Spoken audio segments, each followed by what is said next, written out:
Você já teve um sonho que parecia muito real? Ao ponto de você não saber distinguir o que era realidade e o que era sonho? René Descartes, filósofo do século XVII, tinha vários sonhos assim. Geralmente ele sonhava que estava andando pela rua, nas cidades ali, nas ruas da França, com suas roupas, quando na verdade ele estava em casa, dormindo e pelado. Ele tinha esse costume. Aliás, outro costume de René Descartes era dormir até tarde. Ele detestava acordar cedo, sempre acordava ali por volta do meio-dia. Mas lá com seus 50 anos, ele recebeu um convite da rainha da Suécia para integrar a sua corte e fazer os seus trabalhos filosóficos por lá. Ele acabou aceitando, mas teve que se acostumar com a rotina da rainha. A rainha gostava de acordar cedo, 5 da manhã era o horário, e Descartes teve que se adaptar nessa nova realidade. Mas a adaptação não foi nada fácil, porque além do sono, tinha a questão do forte frio que fazia ali na região. E aí Descartes, em poucos meses, adoeceu. A doença evoluiu para uma pneumonia que acabou matando o filósofo em poucos meses. E hoje, 400 anos depois, eu estou aqui contando essa história para você. E tudo isso é real. Ou será que é uma ilusão?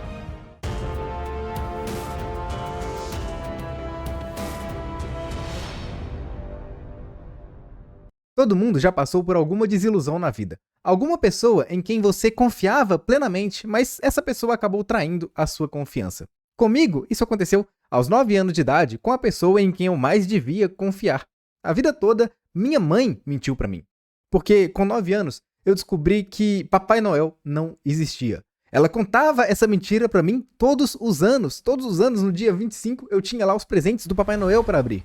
E de repente, um vizinho me contou que era tudo uma mentira. E ao confrontar minha mãe, ela revelou que realmente tinha me enganado esse tempo todo. Para outras pessoas, essa desilusão é diferente.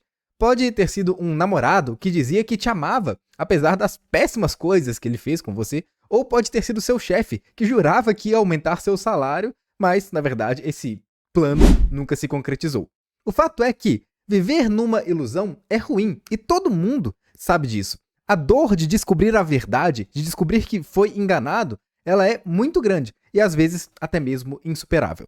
René Descartes, nosso filósofo, sabia muito bem disso e por isso ele percebeu que não dava para confiar em nada do que ninguém dizia para ele. Ele, se ele quisesse descobrir alguma verdade sobre o mundo, tinha que ele próprio fazer esse esforço de encontrar a verdade. Nas outras pessoas, não é tão prudente confiar. Então, ele decidiu que ele tinha que usar da própria razão para descobrir os mistérios do universo.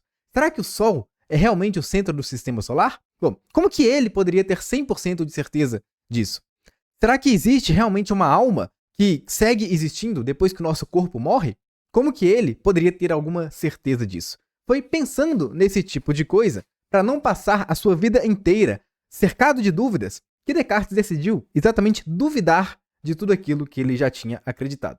Ele começou duvidando de coisas simples. Por exemplo, será que essa caneca existe? Será que essas canetas existem? Depois, Descartes começou a duvidar da própria matemática. Mas como será que isso é possível?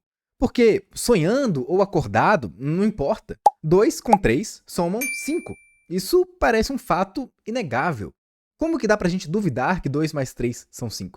Descartes conseguiu com um famoso argumento na história da filosofia, o argumento do gênio maligno. Imagine que exista um gênio todo-poderoso e esse gênio ele é do mal. Ele vive com a única função de nos enganar. Então, toda vez que nós vamos somar 2 com 3, esse gênio faz com que a gente chegue na resposta 5. Mas talvez a resposta seja outra. Toda vez que vamos contar os lados de um quadrado, nós contamos 1, 2, 3, 4. Mas talvez a resposta seja outra. Talvez seja 3, ou talvez sejam 7. Mas o gênio nos engana. E como ele é todo-poderoso, ele consegue fazer isso. Então, ele sempre nos impede de chegar na verdade.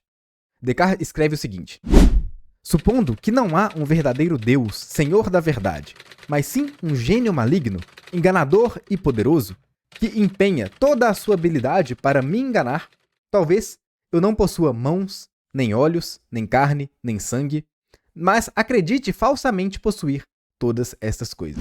E aí, diante desse argumento, o René Descartes não sabia mais no que acreditar. Ele não sabia nem se o próprio corpo dele era dele mesmo.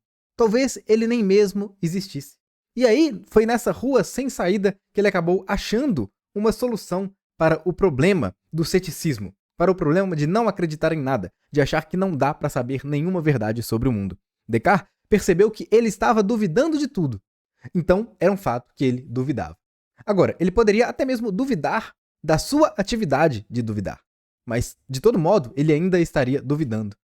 René Descartes percebeu que, de todo modo, ele era um ser que duvidava. Então, ele era um ser que pensava.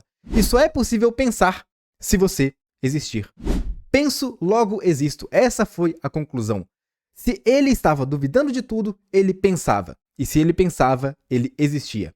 E o gênio maligno até podia confundir ele quanto aos lados de um quadrado, quanto às somas matemáticas, mas a própria existência, essa era inegável. Isso era um fato que ninguém podia tirar dele. O problema de passar a vida inteira acreditando em mentiras também era muito sério para Platão, filósofo lá da Grécia Antiga. E para mostrar o quanto que isso era uma questão importante, ele até mesmo criou uma história. Você já deve ter ouvido falar. Imagine agora um prisioneiro dentro de uma caverna. Ele está junto com outros companheiros, todos amarrados pelas mãos e pelos pés e também pelo pescoço. Tudo o que eles enxergam é o fundo da caverna. Atrás deles existe uma elevação, onde está uma fogueira e pessoas caminhando por ali. Portanto, toda vez que pessoas passam na frente da fogueira, elas acabam gerando sombras lá no fundo da caverna. O que os prisioneiros veem são apenas as sombras. O mundo dos prisioneiros é feito de sombras, é feito de objetos em duas dimensões. Às vezes, pessoas caminhando, às vezes, animais, às vezes, objetos que passam carregados por outras pessoas. Até que um dia, um desses prisioneiros é libertado e obrigado a se dirigir para fora da caverna. No primeiro momento, essa caminhada é dolorosa. Ele nunca tinha saído daquele lugar. Quando ele sai e finalmente começa a enxergar o mundo fora da caverna, os seus próprios olhos também doem. Ele não consegue entender muito bem essas formas que ele nunca tinha visto. Mas, passado um tempo, ele começa a compreender a realidade. Ele começa a entender que os animais aqui de fora são muito mais reais do que as sombras que ele enxergava lá dentro. Ele começa até mesmo a entender quem ele é quando consegue ver o seu próprio reflexo na água de um lago. Por fim, quando seus olhos já estão completamente habituados à luz natural, ele consegue até mesmo vislumbrar a fonte de todas as coisas que ele vê, o sol. E assim, com essa história, Platão está tentando nos mostrar a importância do conhecimento. Chegar na sabedoria, como esse prisioneiro conseguiu, é também um grande problema. Se ele voltasse para dentro da caverna, ninguém acreditaria nele. Iam falar que ele estava louco, que ele estava dizendo bobagens, coisas sem sentido, que não existe nada para além daquele mundo das sombras, do mundo das coisas em duas dimensões. E se ele insistisse demais, é bem provável que acabassem matando ele. Eles não aceitariam sair de dentro da caverna, que sempre conheceram e que sempre os deixou confortáveis. Se você está gostando dessa aula, você vai gostar muito mais dos meus cursos de filosofia. O principal deles, o Filosofia Profunda, tem 50 horas de aulas gravadas, contando toda a história da filosofia, são mais de 300 pensadores explorados dentro do curso, e também temos material em PDF. São 680 páginas para você fixar o conteúdo. Você pode escolher acessar o curso de modo vitalício ou por um ano. Todos os detalhes, as informações estão no site que eu coloquei aqui abaixo no link da descrição. Outro pensador muito preocupado com essa questão de saber o que é real e o que é ilusão foi Bertrand Russell. Na última aula, nós falamos sobre como o nosso planeta tem 4 bilhões de anos e a nossa própria espécie tem 300 mil anos. A gente sabe disso principalmente por conta de fósseis e outros registros arqueológicos. Agora, Bertrand Russell, ele cria o seguinte problema. E se o mundo tiver sido criado por Deus há apenas 5 minutos? Eu sei que parece bizarro, mas presta atenção no raciocínio. Se Deus existe e ele é todo-poderoso, como a grande maioria das religiões dizem que ele é, então ele poderia ter criado o mundo há apenas 5 minutos e preenchido o mundo com várias evidências que nos levam a contar essa história de que o mundo é muito mais antigo. Deus pode ter criado o mundo há 5 minutos atrás e preenchido ele com registros de fósseis, com níveis de rochas, com níveis de carbono 14 e todas as outras evidências que nos levam a pensar que o universo é muito mais antigo do que isso. E aí você pode falar, bom, mas e as minhas memórias? Eu lembro de 20 anos atrás. Sim, e quando Deus te criou, ele também colocou em você todas essas memórias que fazem você acreditar que você tem pelo menos 20 anos de idade, quando na verdade você tem 5 minutos. Como que a gente pode sair desse problema? Como que a gente pode ter certeza de que essa teoria não é verdadeira? Para alguns, como René Descartes e também Agostinho, A saída é Deus. Esses filósofos acreditam que Deus é bom e que, como ele é bom, ele não nos engana. Enganar os outros é uma ausência de perfeição e Deus é perfeito. Portanto, Deus não faz isso, Deus não nos engana. Agora, a questão da existência de Deus nós vamos ver mais pra frente aqui no curso. Outros filósofos tentam, na verdade, estudar mais sobre como nós construímos o conhecimento e como que é possível fazer ciência. E é isso que vamos ver na próxima aula. E essa foi nossa aula de hoje. Nós vimos que, às vezes, é difícil distinguir aquilo que é real daquilo que é ilusão. E, por conta desse problema, René Descartes decidiu duvidar de tudo, até o ponto em que ele percebeu que não conseguia duvidar da sua própria dúvida, não conseguia duvidar do seu próprio pensamento, que ele pensava e isso era inegável. Portanto, ele existia.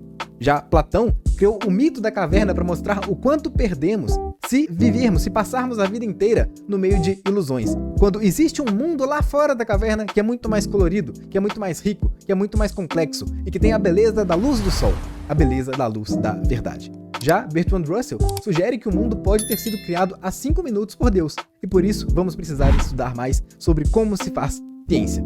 Tem mais conteúdo lá no Instagram e também no podcast, no Spotify. E se você quer aprender tudo isso e muito mais com profundidade, confira os meus cursos no site. Todos os links estão aqui abaixo na descrição. Continue pensando e até mais!